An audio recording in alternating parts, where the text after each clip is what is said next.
Hi, hope you're doing fine and thank you so much for stopping by. Welcome if you're new. My name is Akumu Sara and this is Alive to Tell It. Today's topic we are going to break down the phrase, the spirit is willing but the flesh is weak. So stay tuned. And before we continue, let us keep the conversation going down below in the comment section. Tell me which town are you watching me from. So let us jump right into it. Life is full of surprises. And so most of us tend to avoid this by planning ahead. This is to give us security and direction towards what awaits for us on the other side.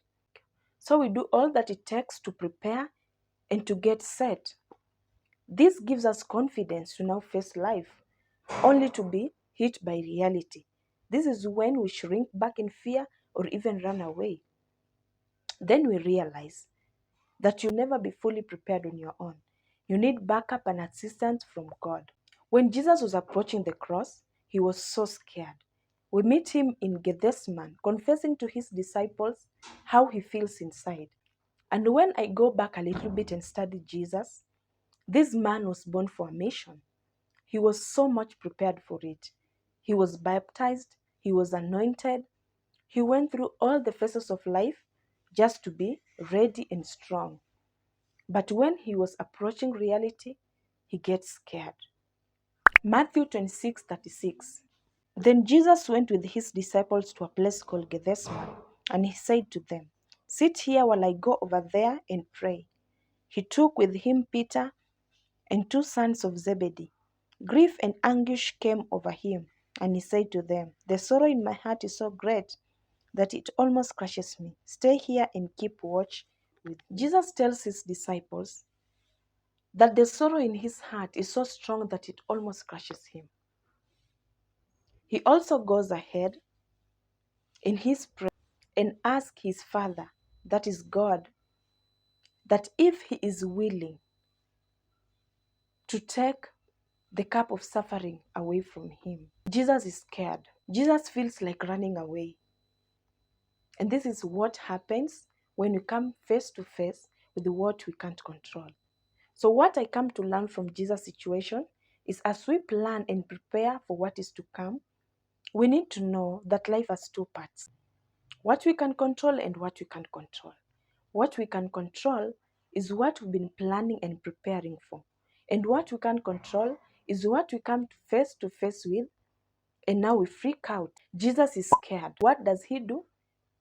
He gets out of his way. We are told in verse 39 that he went a little further. He gets out of his way and leave room for God to do what he can't control. He is willing to let his flesh die for the sake of the glory that is to be revealed to him.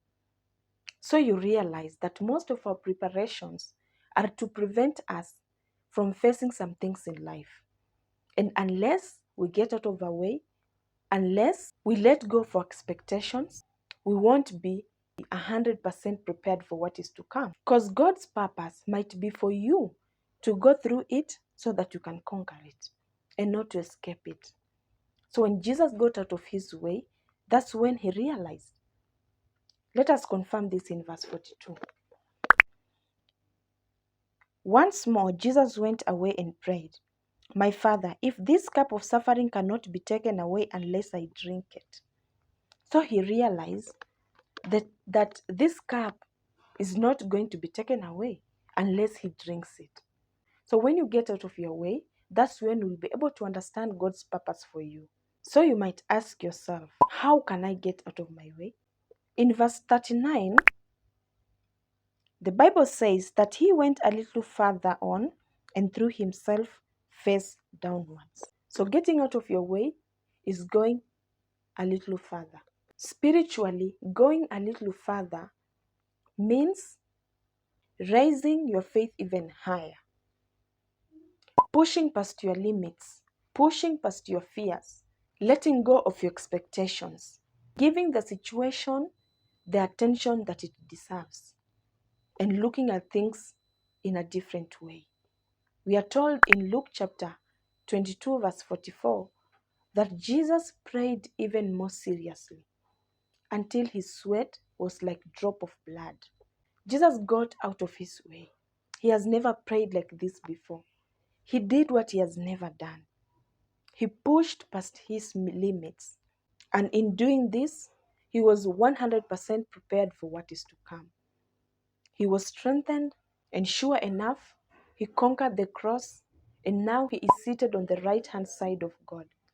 So as you prepare for the future, bear in mind that you need God to be part of that plan for you to become victorious. We've come at the end of the video.